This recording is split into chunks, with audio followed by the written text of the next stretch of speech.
صدر Donald Trump نے کہا کہ ہم نے ان ممالک کو آگاہ کر دیا ہے کہ امریکہ ان کے جہازوں کو ان کی محدود آبی گزرگاہوں سے بحفاظت باہر نکالنے میں رہنمائی کرے گا تاکہ وہ آزادانہ اور مؤثر طریقے سے اپنے کاروبار جاری رکھ سکیں۔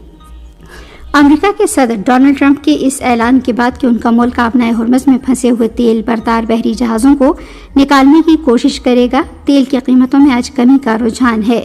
برینٹ کروڈ فیوچرز کی قیمت 0.59% کمی کے ساتھ $107.53 فی بیرل ہو گئی۔ ادھر ایران نے کہا ہے کہ اس کی تازہ ترین امن تجویز پر امریکہ کا رد عمل موصول ہو گیا ہے۔ ایران کی وزارت خارجہ کے ترجمان نے کہا ہے کہ امن تجویز پر امریکی رد عمل کا جائزہ لیا جا رہا ہے۔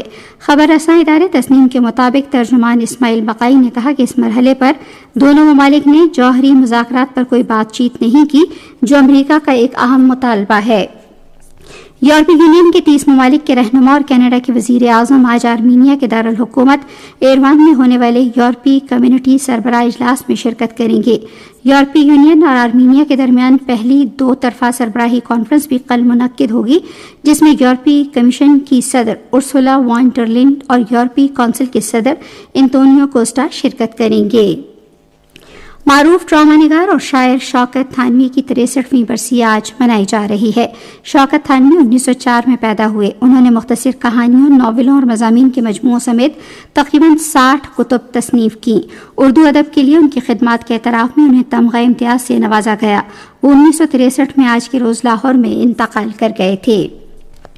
رات لاہور میں پشاور زلمی نے فائنل میں حیدرآباد کنگزمین کو 5 وکٹوں سے ہرا کر پاکستان سپر لیگ جیت لی ہے۔ حیدرآباد کنگزمین کی ٹیم پہلے بیٹنگ کرتے ہوئے 18 اوورز میں 129 رنز بنا کر آؤٹ ہو گئی۔ جواب میں پشاور زلمی نے مطلوبہ ہدف 15.2 اوورز میں 5 وکٹوں کے نقصان پر حاصل کر لیا۔ پشاور زلمی نے 2017 کے بعد دوسری مرتبہ پاکستان سپر لیگ چیمپئن شپ جیتی ہے۔ ٹیم نے پورے ٹورنامنٹ میں غیر معمولی کارکردگی کا مظاہرہ کیا اور اسے صرف ایک میچ میں شکست کا سامنا کرنا پڑا۔ پشاور زلمی کے آرون ہارڈی کو پلیئر آف دی میچ جبکہ سفیان مقیم کو پلیئر آف دی ٹورنامنٹ قرار دیا گیا۔ پاکستان کرکٹ بورڈ کے چیئرمین محسن نقوی نے کھلاڑیوں میں انعامات تقسیم کیے۔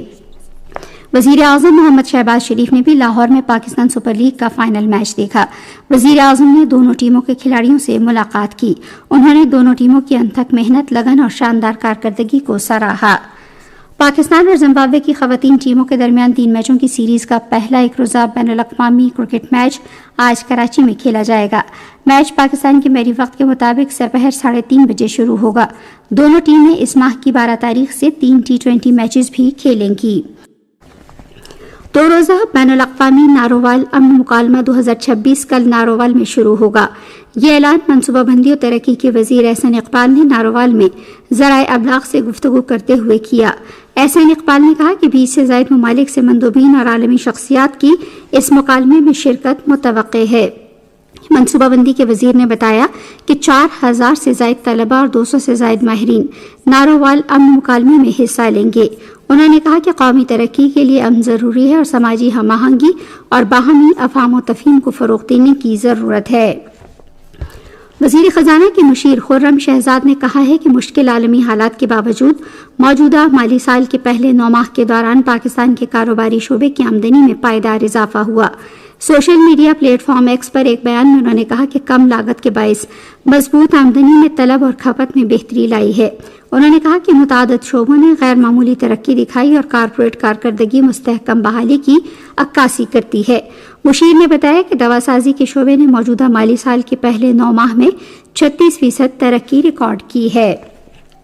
صدر آصف علی زرداری نے وزیر اعظم کے مشورے کے بعد PIA corporation conversion ripple ordinance 2026 کی منظوری دے دی ہے۔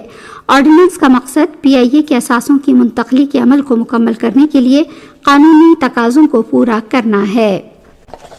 محکمہ موسمیات کی پیشگوئی کے مطابق آئندہ 12 گھنٹوں کے دوران ملک کے بیشتر علاقوں میں موسم زیادہ تر گرم اور خشک جبکہ جنوبی علاقوں میں شدید گرم رہنے کا امکان ہے۔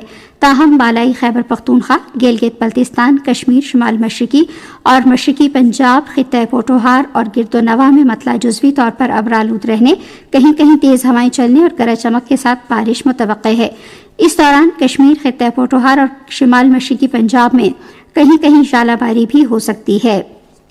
آج صبح ریکارڈ کیا گیا بڑے شہروں کا درجۂ حرارت: اسلام آباد 18، لاہور 24، کراچی 30، پشاور 21، کوئٹہ 15، مظفر آباد 17، گلگت 12 اور مری 10 ڈگری سینٹی گریڈ، سری نگر، پلوامہ، اننت ناگ، شوپیاں، بارہمولہ، لیہ اور جموں میں مطلع جزوی طور پر ابر آلود رہنے، تیز ہوائیں چلنے اور گرج چمک کے ساتھ بارش کا امکان ہے۔ آج صبح ریکارڈ کیا گیا درجۂ حرارت: سری نگر اور اننت ناگ میں 12 degree centigrade, Pulwama, Shopian اور بارہمولہ 11، لیہ 1 اور جموں میں 23 ڈگری سینٹی گریڈ ریکارڈ کیا گیا۔ 80 سال قبل مشرق بعید کے بین الاقوامی فوجی tribunal international military tribunal for the Far East نے دوسری جنگ عظیم میں جاپان کے 1 کلاس جنگی مجرموں کے خلاف اجتماعی مقدمہ چلا کر جاپانی عسکریت پسندی کے جرائم کا بھرپور محاسبہ کیا۔ تاہم جاپان نہ صرف یہ کہ تاریخی حقائق کو جھٹلا رہا ہے بلکہ عسکری پابندیوں میں نرمی، تاریخی غلطیوں کو دہرانے اور علاقائی اشتعال انگیزی کو بڑھانے کے راستے پر تیزی سے آگے بڑھ رہا ہے۔ سروے میں شامل 64.1% جواب دہندگان کا خیال ہے کہ اسرائیل نے بین الاقوامی انصاف کی اعلیٰ ترین اتھارٹی کے ساتھ جاپانی عسکریت پسندی کے منظم تاریخی جرائم کو دنیا کے سامنے منکشف کیا اور انصاف کا عمل مکمل کیا۔ 81.6% جواب دہندگان نے نشاندہی کی کہ اسرائیل نے قانونی شکل میں جاپان کے جارحانہ کردار کی تصدیق کی۔ 76.1% جواب دہندگان نے کہا کہ اسرائیل نے دنیا کو یہ پیغام دیا کہ جارحیت کی سزا ضرور ملے گی اور وحشیانہ کارروائیوں کا حساب لیا جائے گا۔ 80.9% جواب دہندگان نے کہا کہ ٹوکیو ٹرائل جارحیت اور شیطانیت کے مقابلے میں تہذیب اور انصاف کی عظیم الشان فتح ہے۔ اگر جاپانی دائیں بازو کی قوتیں ماضی کی غلطیوں کو دہرائیں گی تو انہیں ایک نئے تاریخی ٹرائل اور مکمل تنہائی کا سامنا کرنا پڑے گا۔ 83% جواب دہندگان نے بین الاقوامی برادری سے ٹوکیو ٹرائل کے فیصلوں کے نتائج کے تحفظ اور جاپان کے حالیہ نئے عسکریت پسندی کے اقدامات کے خلاف متحد ہونے کا مطالبہ کیا۔ چینی وزارت خارجہ کے ترجمان نے ٹوکیو ٹرائل کے 80 برس مکمل ہونے پر صحافیوں کے سوالات کے جوابات دیے۔ حالیہ دنوں میں چین، جاپان اور بین الاقوامی برادری کی جانب سے ٹوکیو ٹرائل کے تاریخی اہمیت کے اعادے کے لیے یادگاری تقریبات کے ایک سلسلے کے انعقاد پر چین کا موقف جانا گیا۔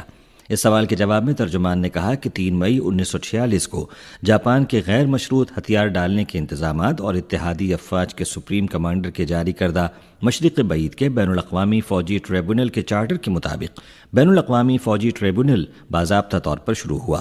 اس تاریخی ٹرائل میں 11 ممالک کی عدالتی صلاحیتیں یکجا ہوئیں اور بے پناہ ٹھوس شواہد اور قانونی بنیادوں کے ساتھ جاپانی عسکریت پسندی کو جنگ کے آغاز اور بین الاقوامی قانون کی سنگین خلاف ورزی کا مرتکب قرار دیا گیا۔ ایشیا کے متعدد ممالک میں جاپانی حملہ آوروں کے کیے گئے بے شمار جرائم کو بے نقاب کیا گیا۔ ہیدیکی توجو سمیت 25 1 کلاس جنگی مجرموں کو پھانسی اور قید کی سزا سنائی گئی اور فاتحین کے ٹرائل، دفاعی جنگ اور بعد کی قانون سازی جیسے جھوٹے نظریات کی تردید کی گئی۔ ٹوکیو ٹرائل قاہرہ اعلامیہ اور پوٹسڈم اعلامیہ کی دفعات کا نفاذ تھا، جس نے فتح یافتہ ممالک اور متاثرین کی اجتماعی سوچ کی عکاسی کی، اقوام متحدہ کے چارٹر کے مقاصد اور اصولوں کو عملی جامہ پہنایا اور دوسری جنگ عظیم میں فتح کے نتائج کا تحفظ کیا۔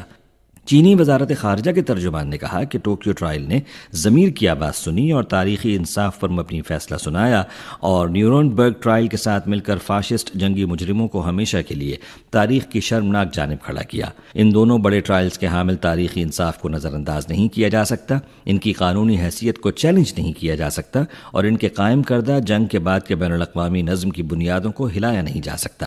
2 مئی 2026 کو چینی وزارت تجارت نے ایرانی تیل کے لین دین میں ملوث ہونے کی وجہ سے ہینگلی petrochemical Delevingne refining company limited سمیت 5 چینی کمپنیوں کے خلاف امریکی پابندیوں کو روکنے کا حکم نامہ جاری کیا ہے۔ پابندی میں کمپنیوں کو خصوصی طور پر نامزد شہریوں کی فہرست میں شامل کرنا، ان کے اثاثے منجمد کرنا اور لین دین پر پابندی شامل ہے۔ اس حوالے سے چینی وزارت تجارت کے ترجمان نے ایک صحافی کے سوال کے جواب میں کہا کہ امریکہ نے بین الاقوامی قانون اور بین الاقوامی تعلقات کے بنیادی اصولوں کی خلاف ورزی کی ہے۔ قومی خود مختاری، سلامتی اور ترقیاتی مفادات کے تحفظ کے لیے اور چینی شہریوں، قانونی افراد اور دیگر تنظیموں کے جائز حقوق اور مفادات کے تحفظ کے لیے غیر ملکی قوانین اور اقدامات کے غیر مناسب ماورائے اختیار اطلاق کو روکنے کے اقدامات اور متعلقہ طریقہ کار کی تشخیص کے نتائج کی بنیاد پر چینی وزارت تجارت نے یہ حکم نامہ جاری کیا ہے، جس میں کہا گیا ہے کہ مذکورہ 5 چینی کمپنیوں کے خلاف امریکی پابندیوں کو تسلیم نہیں کیا جا سکتا اور ان پر عمل درآمد یا ان کی تعمیل نہیں کی جا سکتی۔ تازہ ترین پیشگوئیوں سے پتہ چلتا ہے کہ ایل نینو مئی سے جولائی 2026 کے اوائل میں ہو سکتا ہے اور اگلے 3 مہینوں میں عالمی سطح پر درجہ حرارت عام طور پر معمول سے زیادہ رہنے کی توقع ہے۔ حال ہی میں اقوام متحدہ فوڈ اینڈ ایگریکلچرل آرگنائزیشن کے حکام نے CMG کو ایک انٹرویو میں کہا کہ شدید گرمی کے واقعات کثرت سے رونما ہو رہے ہیں جو زراعت اور خوراک کے نظام کو متاثر کر رہے ہیں۔ UN food and agricultural organisation office for climate change, biodiversity and environment کے ڈائریکٹر کاوی زاہدی نے کہا کہ تمام بڑے زرعی پروڈیوسرز اس سے متاثر ہوں گے اور شدید گرمی کی لہروں سے نمٹنے کے لیے تمام فریقوں کی جانب سے کارروائی اور مشترکہ کوششوں کی ضرورت ہے۔ انہوں نے کہا کہ دنیا کے سب سے بڑے زرعی پروڈیوسرز میں سے ایک کے طور پر چین زراعت پر شدید گرمی کی لہروں کے اثرات سے نمٹنے میں اہم کردار ادا کرتا ہے۔ قبل از وقت انتباہی نظام کے حوالے سے چین کے پاس فصلوں کی نگرانی کا نظام ہے جو مستقبل کے حالات کی پیش گوئی کرنے اور خشک سالی اور سیلاب سے متعلق معلومات کسانوں تک پہنچانے کی صلاحیت رکھتا ہے۔